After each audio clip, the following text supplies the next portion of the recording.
সবাই বলে না একটা মেয়ে খারাপ হওয়ার পিছনে একটা ছেলের হাত থাকে। আমি তো বলবো একটা লয়াল মেয়ে খারাপ হওয়ার পিছনে তার 12 ভাতারি খানকিমাগি বান্ধবীর হাত থাকে। তার কারণ একটা মেয়ে তোমাকে মন থেকে ভালোবাসে, তোমার সাথে অনেকদিন সম্পর্ক চালিয়েছে, অনেক বছর সম্পর্ক চালিয়েছে, কিন্তু তার বান্ধবী তার বয়ফ্রেন্ডের সাথে দেখা করতে হবে, বলবে চল আমার সাথে চল। যে বলবে আমার বয়ফ্রেন্ডের সাথে যে ছেলেটা এসেছিল ওর সাথে প্রেম করবি, আমার একটা বন্ধু আছে তার সাথে প্রেম করবি, আমার এর সাথে প্রেম করবি, আমার বালের সাথে প্রেম করবি, সব সময় তাকে অ্যাপ্রোচ করতেই থাকে। বলবে আমি তো 4 জনের সাথে চলে যাচ্ছি, কোথায় কিছু হচ্ছে না। আরে তোর বয়ফ্রেন্ড কিছু জানতেই পারবে না, দুদিন কথা বলে দেখ, যদি না ভালো লাগে কথা বলতে হবে না। তোর বয়ফ্রেন্ডকে কে বলতে যাচ্ছে, তোর বয়ফ্রেন্ডের ঘর তো অনেক দূরে, সে তো জানতেই পারবে না।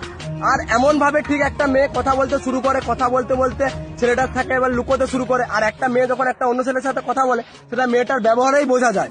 বাট মেয়েদের বুদ্ধি আটুতে থাকে, এমন এমন কাজ করে, ছেলেকে ব্লক করে ফোন করবে, ফোন করে বলবে যে বাবা ফোন করছিল, রাত 12টার সময় বলবে যে মাসি ফোন করেছিল, তাই অন্য করে ব্যস্ত ছিল।